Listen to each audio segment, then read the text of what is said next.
প্রিয় শিক্ষার্থী সবাই কেমন আছো? আশা করি ভালো আছো। বুধবারে কস্ট অ্যাকাউন্টিং পরীক্ষা, তোমাদের জন্য আমি অ্যালোকেশনের একটি অঙ্ক নিয়ে আসলাম। এটা হচ্ছে তৃতীয় যে ক্লাসটা সেটা আমি দিচ্ছি এখন। তো আমি যে অঙ্কটা করাবো এটা 2014 সালে আসছে, আমার কাছে অনেকটা ইম্পর্টেন্ট মনে আসছে, তাই তোমাদের জন্য আমি করে দিচ্ছি। দেখো অঙ্কটা কি চেয়েছে, কি বলেছে দেখো। Escar limited has 3 production department. Escar limited 3টি উৎপাদনকারী প্রতিষ্ঠান আছে A, B and C, and 2 service department X and Y, এবং দুটি আছে সেবাদানকারী প্রতিষ্ঠান এক্স এবং Y. Factory overhead rates for the 3 production department for the year 2014 have been determined as follows. A 60% of direct labour cost, direct labour কস্টের 60% এর হবে। B টাকা 4 পার ডিরেক্ট লেবার আওয়ার, ঘন্টা বলতে 4 টাকা করে। C 70% of direct labour cost. Direct labour cost 1 টাকা 5 per hour for production department. Production ডিপার্টমেন্টের জন্য তোমার দেওয়া আছে ডিরেক্ট লেবার কস্ট 5 টাকা করে ডিউরিং দ্য ইয়ার। আর টাকা 80,000, বি আছে 45,000 এন্ড সি আছে 60,000। As per departmental distribution summary, actual overhead of production department and service department and the basis of service department overhead are as follows. নিচের ভিত্তিতে service department overhead গুলোকে আমাদের সমন্বয় করতে হবে। অ্যাকচুয়াল ওভারহেড দেওয়া আছে, এর আছে 26,500, বি এর আছে 18,400, সি এর আছে 22,300, এক্স এর আছে 36,900, ওয়াই এর আছে 25,000। এক্স এর দেখো এটা ভ্যানিশ করার জন্য 30%, 30%, 25, 10% দেওয়া আছে। এখন আমাদের নিচে কি বলছে আরো, show the distribution of service department over actual overhead and calculate under or over allocation of overheads of production department. আমাদের চাইছে আন্ডার অ্যালোকেশন হয়েছে নাকি ওভার অ্যালোকেশন হয়েছে এটা জানতে চেয়েছে। তাহলে খেয়াল করে প্লিজ, আমাদের প্রথমে আমরা স্কেল লিমিটেড লিখছি, সেকেন্ডারি ডিস্ট্রিবিউশন সামারি দিলাম।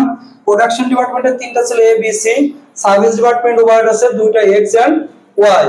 ওভারহেড অ্যাজ পার গিভেন দেওয়া আছে 26,500, 18,400, 22,300, 36,900, 25,000। সার্ভিস ডিপার্টমেন্ট ওভারহেড এক্স এর আমরা কিভাবে ভাগ করে দেব, এক্স এর টাকা আছে 36,900, এই টাকার এর পাবে 30%, বি পাবে 30%, সি পাবে 25% আর ওয়াই পাবে 15%। আমরা ভাগ করে দিয়েছি। ওয়াই ক্ষেত্রে এ পাবে 40, বি পাবে 20, সি পাবে 30 এবং এক্স পাবে 10।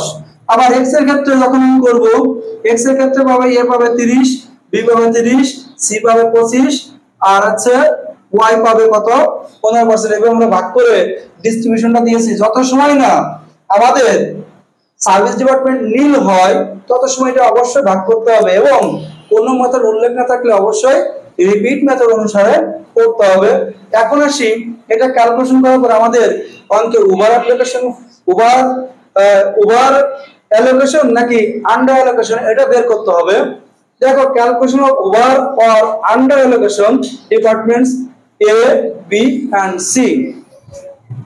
এস্টিমেটেড ওভারহেড 80,000 টাকা ছিল, তার 60% 48,000 আর 35,000 টাকা ছিল, এবং লেবার কস্ট 5 টাকা করে বলেছিল। 35,000 ভাগ 5, কিন্তু ধরা হয়েছিল 4 টাকা করে গুণ 4। ডিপার্টমেন্ট সি তে 60,000 এর 70%। আর অ্যাকচুয়ালি আমাদের ওভারহেড ইনকার হয়েছে এই যে এখানে দেখো 50,900, 36,601, 41,599। এটা আমরা দিয়েছি। দেওয়ার পর দেখি আমাদের আন্ডার অ্যালোকেশন হয়েছে। কিভাবে বুঝলাম আন্ডার অ্যালোকেশন? যেটা আমাদের হয়েছে এবং যেটা ধরছিলাম হরটা মানে বাস্তব যেটা ঘটেছে সেটা যদি বেশি হয় আর ধরাটা যদি কম হয় তখন তাকে বলা হয় আন্ডার অ্যালোকেশন। এখন এইখানে আমি 36,000, এখানে আমার বাস্তব হয়েছিল 36,601 টাকা, তাহলে এটাও আন্ডার অ্যালোকেশন। এবং সির ক্ষেত্রে এটা হচ্ছে ওভার অ্যালোকেশন। কেন? কারণ আমাদের ধরাটাই বড় আছে এবং যেটা বাস্তবে ঘটছে সেটা থেকে ধরাটাই বড় হয়েছে, এই জন্য এটা হচ্ছে ওভার অ্যালোকেশন। তোমাদের আমি এ নিয়ে 3টা ক্লাস দিয়েছি। আশা করি 3টা ক্লাস থেকে যদি তোমরা সলভ করো তাহলে অনেক অঙ্ক করতে পারবা। সবাই ভালো থাকো, সুস্থ থাকো, এবং যারা আমার পেজটাকে ফলো করতেছো এবং লাইক কমেন্ট শেয়ার করে দিও এবং আমার ইউটিউব চ্যানেল সাবস্ক্রাইব করে দিও। সবাই ভালো থাকো, থ্যাংক ইউ সবাইকে।